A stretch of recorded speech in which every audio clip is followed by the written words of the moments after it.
بسم اللہ الرحمن الرحیم۔ ایسے ہی سچے قصے سننے کے لیے ہمارے چینل کو سبسکرائب کریں۔ حلیمہ کی گود میں ہمارے حضور صلی اللہ علیہ وسلم مکہ سے 150 کلومیٹر دور ایک بستی تھی جس کا نام بنو سعد تھا۔ حضور صلی اللہ علیہ وسلم کی پیدائش کے ایک ہفتے کے بعد بنو سعد کی 10 عورتیں اپنی اپنی سواری لے کر مکہ کی طرف کسی دودھ پینے والے بچے کی تلاش میں نکلی۔ اس زمانے میں عورتوں کے لیے روزی کا یہی ایک ذریعہ تھا کہ وہ عورتیں مالدار گھرانوں کے بچوں کو اپنے گھر لا کر انہیں دودھ پلاتیں، اور پھر جب وہ بچے تھوڑے بڑے ہو جاتے تو انہیں ان کے ماں باپ کو واپس کر آتیں، اور اس کے بدلے میں ان بچوں کے ماں باپ دودھ پلانے والی عورت کو بہت زیادہ پیسے اور تحفے دیتے تھے۔ اسی امید میں بنو سعد کی 10 عورتیں مکہ کی طرف اپنی اپنی اونٹنیاں لے کر چلیں۔ انہی عورتوں میں حضرت حلیمہ سعدیہ بھی تھیں۔ حلیمہ سعدیہ کے گھر بہت زیادہ غریبی تھی۔ ان کے شوہر کو کوئی کام نہ ملتا، صرف بکری چرا کر انہی کے دودھ پر دن رات گزارا ہوتا تھا۔ حلیمہ سعدیہ کے گھر میں ایک اونٹنی بھی تھی، لیکن وہ بہت زیادہ کمزور ہو چکی تھی، کیونکہ بنو سعد قبیلے میں گھاس بھی بہت کم اگتی تھی، اس لیے جانوروں کو بھی صحیح سے چارہ نہیں مل پاتا تھا۔ حلیمہ سعدیہ اپنی اسی کمزور اونٹنی کو لے کر مکہ کی طرف ان 10 عورتوں کے ساتھ چل پڑیں تاکہ انہیں بھی کوئی دودھ پیتا بچہ مل جائے، جس کی وجہ سے ان کے گھر میں بھی 4 پیسے آنے لگیں۔ حلیمہ سعدیہ کے ساتھ ان کا ایک دودھ پیتا بچہ اور ان کے شوہر تھے۔ ان عورتوں کی اونٹنیاں طاقتور تھیں، اس لیے وہ بار بار حلیمہ سعدیہ کی اونٹنی سے آگے نکل جاتی، اور پھر دور جا کر ان عورتوں کو ایک جگہ پر رکنا پڑتا تاکہ حلیمہ سعدیہ کی کمزور اونٹنی بھی دھیرے دھیرے ان کے پاس پہنچ جائے اور ساری عورتیں ایک ساتھ مکہ پہنچیں۔ ان عورتوں کو بار بار حلیمہ سعدیہ کے لیے رکنا پڑتا تھا، اس لیے آخر ان عورتوں نے حلیمہ سعدیہ سے کہا کہ اے حلیمہ، تمہاری وجہ سے ہمیں بار بار رکنا پڑتا ہے، دھوپ بھی بہت تیز ہے، اس لیے اگر تم اجازت دو تو ہم نکل جائیں اور تم دھیرے دھیرے اپنی اسی اونٹنی سے آتی رہنا۔ حلیمہ سعدیہ بیچاری اس وقت کیا جواب دیتی؟ انہوں نے کہہ دیا کہ ہاں ٹھیک ہے، تم لوگ میری وجہ سے پریشانی مت اٹھاؤ، جاؤ تم سب نکل جاؤ، میں اپنے شوہر کے ساتھ دھیرے دھیرے پیچھے آ رہی ہوں۔ 2 دن کے سفر کے بعد یہ 9 عورتیں پہلے ہی مکہ پہنچ گئیں، اور مکے میں جتنے بھی مالدار گھرانے تھے ان کے گھروں سے کوئی نہ کوئی دودھ پینے والا بچہ لے لیا۔ روایتوں میں آتا ہے کہ یہ 9 عورتیں سب سے پہلے ہمارے حضور صلی اللہ علیہ وسلم کے گھر آتیں، لیکن جب معلوم ہوتا کہ اس بچے کا باپ نہیں ہے اور یہ بچہ یتیم ہے تو وہ اسے لینے سے انکار کر دیتی اور کہتی، ارے ہم اتنی دور سفر کر کے اس لیے آئے ہیں تاکہ بچے کے باپ سے ہمیں کچھ پیسے اور خرچہ مل جائے، یہ بچہ تو یتیم ہے، اس لیے ہمیں کیا ملے گا۔ اس لیے ساری عورتوں نے ہمارے حضور صلی اللہ علیہ وسلم کو لینے سے انکار کر دیا اور مکہ کے مالدار بچوں کو لے کر چلی گئیں۔ جب سبھی عورتوں نے حضور صلی اللہ علیہ وسلم کو لینے سے انکار کر دیا تو یہ بات حضرت آمنہ کے دل کو لگی، اور وہ اکیلی گھر میں بیٹھی اپنے اس بچے کو دیکھ دیکھ کر رونے لگیں، اور دل ہی دل سوچنے لگیں کہ اے کاش آج میرے معصوم بچے کے باپ زندہ ہوتے تو میرے بچے کو کوئی عورت اپنے گھر لے جاتی، اے کاش میرے شوہر زندہ ہوتے تو وہ میرے بچے کو گود میں لے کر بازاروں میں گھماتے اور اسے اچھے اچھے کھلونے دلاتے۔ حضرت آمنہ کے آنسو دیکھ کر شاید اس وقت اللہ تعالیٰ حضرت آمنہ سے کہہ رہے ہوں گے کہ اے آمنہ، تم پریشان کیوں ہوتی ہو؟ اس بچے کے باپ اسے کھلونا لے کر نہیں دے پائے تو کیا ہوا؟ اس بچے کی تو ایسی شان ہوگی کہ میں آسمان کے چاند کو اس بچے کے لیے کھلونا بنا دوں گا، اور وہ انگلیوں کے اشارے سے چاند کے 2 ٹکڑے کر دے گا۔ اے آمینہ، اس بچے کے باپ اسے کیا بازاروں کی سیر کرواتے ہیں، آنے والے وقت میں دیکھنا میں اس بچے کو آسمانوں پر بلا کر جنت کی سیر کرواؤں گا۔ حضرت آمینہ خاموش پریشان بیٹھی تھیں اور شاید یہی سب باتیں سوچ رہی تھیں۔ حضرت عبد المطلب کو بھی جب اپنے پوتے کے بارے میں یہ خبر ہوئی کہ کسی عورت نے بھی میرے پوتے کو قبول نہیں کیا ہے، سب نے لینے سے انکار کر دیا ہے، تو ان کے بھی دل پر ایک چوٹ لگی اور دل ہی دل سوچنے لگے کہ اے کاش میرا بیٹا عبداللہ زندہ ہوتا تو آج میرے پوتے کو یہ دن نہ دیکھنا پڑتا۔ شام کا وقت ہو چکا تھا۔ حلیمہ سعدیہ اسی وقت مکہ پہنچی تو انہیں معلوم ہوا کہ اب مکہ میں کوئی مالدار گھرانے کا بچہ نہیں بچا ہے۔ ان سبھی عورتوں نے ہر ایسے بچے کو لے لیا ہے جس کا باپ مالدار ہو۔ حلیمہ سعدیہ تلاش کرتی ہوئی حضرت آمینہ کے گھر پہنچی اور دروازہ کھٹکھٹایا۔ پوچھنے پر بتایا کہ میں دودھ پلانے والی ہوں، دیہات سے آئی ہوں، بچہ چاہیے۔ حضرت آمینہ نے سوچا کہ یہ عورت بھی ابھی میرے بچے کو دیکھ کر منع کر دے گی کہ میں اس یتیم بچے کو گود نہیں لیتی، لیکن پھر بھی اللہ نے ان کے دل میں بات ڈالی اور انہوں نے حلیمہ سعدیہ کو گھر کے اندر بلا لیا۔ حلیمہ سعدیہ کو بھی جب اس بات کی خبر ہوئی کہ بچہ یتیم ہے اور اس کا باپ نہیں ہے تو لینے سے انکار کر دیا اور واپس چلی گئیں۔ انہیں کوئی بھی بچہ نہیں ملا اور وہ اپنے شوہر کے پاس ایک خیمے میں پہنچی۔ شوہر نے پوچھا کہ اے حلیمہ کیا ہوا، کوئی بچہ نہیں ملا؟ حضرت حلیمہ نے جواب دیا کہ نہیں، ہم دیر سے پہنچے، اس لیے مکہ کے سارے بچے ان عورتوں نے لے لیے اور میری قسمت میں شاید کوئی بھی بچہ نہیں ہے، لیکن ہاں ایک گھر میں گئی تھی تو وہاں ایک یتیم بچہ تھا، اس کا باپ مر چکا ہے، تو اس سے ہمیں کیا ملے گا؟ جب باپ ہی نہیں تو پھر ہمیں پیسے اور تحفے کون دے گا؟ اس لیے میں نے اس بچے کو لینے سے انکار کر دیا۔ رات کا وقت تھا، دونوں میاں بیوی خاموش بیٹھے تھے۔ حضرت حلیمہ کی گود میں جو بچہ تھا وہ بہت زیادہ رو رہا تھا کیونکہ وہ 2 دنوں سے بھوکا تھا، اور حضرت حلیمہ کے سینے میں بالکل بھی دودھ نہیں بچا تھا کیونکہ حضرت حلیمہ نے بھی کئی دنوں سے کچھ نہیں کھایا تھا، اس لیے بھوک کی وجہ سے ان کے سینے میں بھی دودھ آنا بند ہو گیا تھا۔ اچانک خاموشی توڑتے ہوئے ان کے شوہر نے اپنی بیوی حلیمہ سے کہا کہ اے حلیمہ، ویسے بھی ہمیں کوئی بچہ نہیں ملا ہے اور ہم اتنی دور کا سفر کر کے مکہ آئے ہیں، کل صبح ہمیں واپس جانا ہے، اس لیے میں مناسب سمجھتا ہوں کہ تم جاؤ اور اسی یتیم بچے کو لے آؤ۔ چلو ہمیں کچھ پیسے نہیں ملیں گے تو کیا ہوا، کم سے کم اللہ کے طرف سے کچھ ثواب ہی مل جائے گا کہ ہم نے ایک یتیم بچے کو پالا۔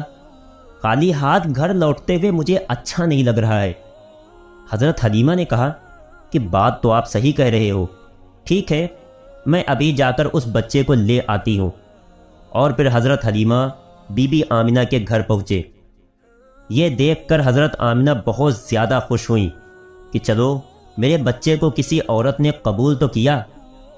حضرت حلیمہ نے فرمایا کہ ذرا مجھے وہ بچہ تو دکھلاؤ۔ حضرت آمینہ نے زمین پر لیٹے ایک بچے کی طرف اشارہ کر دیا۔ حضور صلی اللہ علیہ وسلم کے اوپر اس وقت کپڑا پڑا ہوا تھا۔ حضرت آمینہ نے جیسے ہی وہ کپڑا ہٹا کر ہمارے حضور صلی اللہ علیہ وسلم کا چہرہ دیکھا تو ان کا دل دھک سے ہو گیا۔ حضور صلی اللہ علیہ وسلم نے مسکراتے ہوئے حضرت حلیمہ کی انگلی پکڑ لی۔ ایسا خوبصورت بچہ اور اس کی اتنی پیاری سی مسکراہٹ دیکھ کر حضرت حلیمہ خود پر قابو نہ کر سکیں اور اس بچے کو گود میں اٹھا کر سینے سے لگا لیا اور اس سے پیار کرنے لگیں۔ بچے کو سینے سے لگاتے ہی حضرت حلیمہ کو ایسی ٹھنڈک محسوس ہوئی کہ جو انہیں ساری زندگی میں نہیں مل سکی۔ پھر حضرت حلیمہ نے کہا کہ میں اس بچے کو ضرور لوں گی۔ حضرت آمینہ نے خوش ہو کر عبد المطلب کو بلوایا اور کہا کہ ایک عورت بچے کو لینے آئی ہے۔ یہ سن کر عبد المطلب بھی خوش ہوئے اور جلدی سے گھر پہنچے۔ حضرت حلیمہ سے پوچھا کہ تو کس قبیلے سے ہے؟ تو انہوں نے جواب دیا کہ بنو سعد سے ہوں۔ پھر پوچھا کہ تیرا نام کیا ہے؟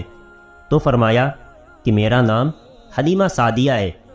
یہ سن کر حضرت عبد المطلب نے خوش ہو کر کہا کہ واہ بھائی واہ، نیکی اور سادگی ایک ساتھ جمع ہو گئی۔ انہوں نے حضرت حلیمہ کی تعریف کی اور پھر فرمایا کہ تم میرے بچے کو لے جا سکتی ہو۔ حضرت حلیمہ جب بچے کو لے کر آگے بڑھنے لگیں تو رک کر حضرت آمینہ سے کہا کہ اے آمینہ، میں دیہات کی رہنے والی ہوں، میں نے آج تک اس جیسا خوبصورت بچہ دیہاتوں میں نہیں دیکھا۔ حضرت آمینہ نے کہا کہ اے حلیمہ، تم دیہات کی رہنے والی ہو اور میں شہر کی رہنے والی ہوں، میں نے آج تک اس جیسا بچہ شہروں میں نہیں دیکھا۔ حضرت عبد المطلب پاس کھڑے تھے، انہوں نے کہا کہ اے حلیمہ، تم نے دیہات میں ایسا خوبصورت بچہ نہیں دیکھا، اور اے آمینہ، تم نے شہروں میں ایسا خوبصورت بچہ نہیں دیکھا۔ میں ملکوں کا سفر کیا کرتا ہوں، میں نے ملکوں میں ایسا خوبصورت بچہ نہیں دیکھا۔ اور اگر اس وقت حضرت جبریل علیہ السلام موجود ہوتے تو شاید وہ کہتے کہ اے حلیمہ، تم نے دیہاتوں میں ایسا خوبصورت بچہ نہیں دیکھا، اور اے آمینہ، تم نے شہروں میں ایسا خوبصورت بچہ نہیں دیکھا، اور اے عبد المطلب، تم نے ملکوں میں ایسا خوبصورت بچہ نہیں دیکھا، اور میں جبریل ساری دنیا کا چکر لگاتا ہوں، میں نے ساری دنیا میں ایسا خوبصورت بچہ نہیں دیکھا۔ اور اگر اس وقت اللہ تعالیٰ سے کوئی پوچھتا تو شاید اللہ تعالیٰ فرماتے کہ میں اس بچے کا پروردگار، میں ساری دنیا کا مالک، بادشاہوں کا بادشاہ، میں اس بچے کی قسم کھا کر کہتا ہوں کہ میں نے ساری مخلوق میں اس بچے جیسا خوبصورت کسی کو پیدا ہی نہیں کیا۔ حضرت حسان نے ہمارے حضور صلی اللہ علیہ وسلم کی تعریف کرتے ہوئے ایک بار فرمایا تھا، وَأَحْسَنَ مِنْكَ لَمْ تَرَ قَطُّ عَيْنِي وَأَجْمَلَ مِنْكَ لَمْ تَلِدِ النِّسَاءُ خُلِقْتَ مُبَرَّأً مِنْ كُلِّ عَيْبٍ كَأَنَّكَ قَدْ خُلِقْتَ كَمَا تَشَاءُ، کہ اے ہمارے حضور صلی اللہ علیہ وسلم، آپ سے زیادہ حسین میں نے کسی کو نہیں دیکھا، اور آپ سے زیادہ خوبصورت انسان کسی عورت نے نہیں پیدا کیا۔ آپ تو ہر برائی سے پاک کر کے پیدا کیے گئے ہیں، آپ تو بالکل ویسے ہی پیدا کیے گئے جیسا آپ کو ہونا چاہیے تھا۔ حضرت حلیمہ سعدیہ حضور صلی اللہ علیہ وسلم کو گود میں لے کر اپنے شوہر کے پاس پہنچی۔ رات بہت زیادہ ہو چکی تھی، بھوک بھی بہت زیادہ لگ رہی تھی، وہ چھوٹا بچہ بھوک سے رو رہا تھا۔ حضرت حلیمہ نے حضور کے بارے میں سوچا کہ اس چھوٹے بچے کو اپنے سینے سے دودھ پلا کر تو دیکھوں، شاید ایک دو قطرے دودھ اس بچے کو مل جائیں۔ حضرت حلیمہ نے جیسے ہی حضور صلی اللہ علیہ وسلم کو اپنے سینے سے لگایا تو ان کے سینے میں دیکھتے ہی دیکھتے دودھ بھرتا گیا، اور حضور صلی اللہ علیہ وسلم نے پیٹ بھر کر دودھ پیا۔ پھر اس دوسرے بچے نے بھی پیٹ بھر کر دودھ پیا۔ حضرت حلیمہ اور ان کے شوہر یہ دیکھ کر بہت حیران تھے کہ آخر یہ سب کیا ہو رہا ہے۔ پھر حضرت حلیمہ نے اپنے شوہر سے کہا کہ آپ یہ برتن لو اور باہر ہماری جو اونٹنی کھڑی ہے اس کے تھنوں میں جا کر دیکھو، شاید تھوڑا بہت دودھ نکل آئے تاکہ ہم لوگ بھی کچھ دودھ پی لیں اور اپنی بھوک مٹا سکیں۔ شوہر برتن کو لے کر باہر اس کمزور اونٹنی کے پاس پہنچے تو دیکھ کر حیران رہ گئے کہ اس اونٹنی کے تھن دودھ سے بھرے ہوئے تھے۔ انہوں نے اس کا دودھ نکالنا شروع کیا اور پورا برتن بھر لیا۔ جب وہ دودھ لے کر حضرت حلیمہ کے پاس پہنچے تو حضرت حلیمہ بھی حیران رہ گئیں کہ ہماری اس کمزور اونٹنی کے اندر سے اتنا زیادہ دودھ کیسے نکلا۔ شوہر نے جواب دیا کہ اے حلیمہ، مجھے تو لگتا ہے کہ اس یتیم بچے کے ساتھ اللہ کی کوئی خاص مدد ہے، اسی لیے ہمارے ساتھ ایسے ایسے عجوبے ہو رہے ہیں۔ حضرت حلیمہ نے حضور صلی اللہ علیہ وسلم کو اپنے گلے سے لگاتے ہوئے کہا کہ ہاں، مجھے بھی لگتا ہے یہ میرا چاند سا پیارا بچہ ہمارے گھر کی ساری مصیبتوں کو ختم کر دے گا۔ سبھی لوگ دودھ پی کر سو گئے۔ صبح ہوئی تو شوہر نے اپنے قبیلے بنو سعد کی طرف لوٹنے کی تیاری شروع کر دی۔ وہ 9 عورتیں پہلے ہی جا چکی تھیں اور بہت دور نکل چکی تھیں۔ شوہر پہلے اونٹنی پر بیٹھ گئے اور پھر خود اپنی بیوی کو اپنے پیچھے اونٹنی پر بٹھایا۔ ہمارے حضور صلی اللہ علیہ وسلم اس وقت حضرت حلیمہ کی گود میں تھے۔ ان کے شوہر اونٹنی کو بار بار کھڑا کرنے کی کوشش کر رہے تھے، لیکن وہ اونٹنی اٹھنے کا نام ہی نہیں لے رہی تھی۔ پریشان ہو کر شوہر نیچے اترے تو وہ اونٹنی ایک دم سے کھڑی ہو گئی۔ شوہر بہت زیادہ حیران ہوئے اور پھر سے اونٹنی پر آگے بیٹھ کر اسے چلانے کی کوشش کرنے لگے، تو وہ پھر سے بیٹھ گئی اور اٹھنے کا نام نہیں لے رہی تھی۔ شوہر کو کچھ شک ہوا اور انہوں نے حضرت حلیمہ سے کہا کہ اے حلیمہ، تم اس بچے کو لے کر آگے بیٹھو اور میں تمہارے پیچھے بیٹھتا ہوں۔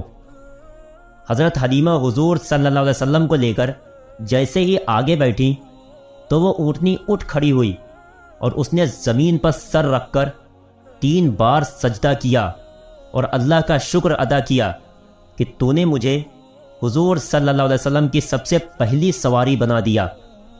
اور پھر اس اونٹنی نے ایک دوڑ لگائی اور بہت تیز چلنے لگی۔ حلیمہ سعدیہ اور ان کے شوہر حیران تھے کہ یہ تو وہی اونٹنی ہے کہ جسے لے کر ہم آئے تھے اور جو چلنے کو ترستی تھی، اب اسے کیا ہو گیا ہے کہ یہ اتنی تیز دوڑ رہی ہے۔ کچھ ہی وقت گزرا کہ اس اونٹنی نے دوڑتے ہوئے ان 9 عورتوں کو پا لیا اور تیزی سے چلتے ہوئے ان کے پاس سے گزری۔ تو ان عورتوں نے حیرانی سے پوچھا کہ اے حلیمہ، کیا تم نے سواری بدل دی ہے؟ تو حضرت حلیمہ نے جواب دیا کہ میں نے سواری نہیں بدلی، بلکہ اس سواری کا سوار بدل چکا ہے۔ سب سے پہلے حلیمہ سعدیہ ہی اپنے محلے بنو سعد میں پہنچی۔ حضرت حلیمہ سعدیہ فرماتی ہیں کہ اس دن میرے پورے محلے سے گلابوں کی خوشبو آ رہی تھی۔ سارے محلے والے حیران تھے کہ آخر یہ خوشبو کیسے آ رہی ہے۔ یہ اللہ کی طرف سے ہمارے حضور صلی اللہ علیہ وسلم کا اس قبیلے میں استقبال ہو رہا تھا۔ دوستو، اگر قصہ پسند آیا ہو تو لائک کرنا اور چینل کو سبسکرائب کرنا نہ بھولیں، اور جاتے جاتے ایک پیارا سا کمنٹ ضرور کر دینا۔ السلام علیکم۔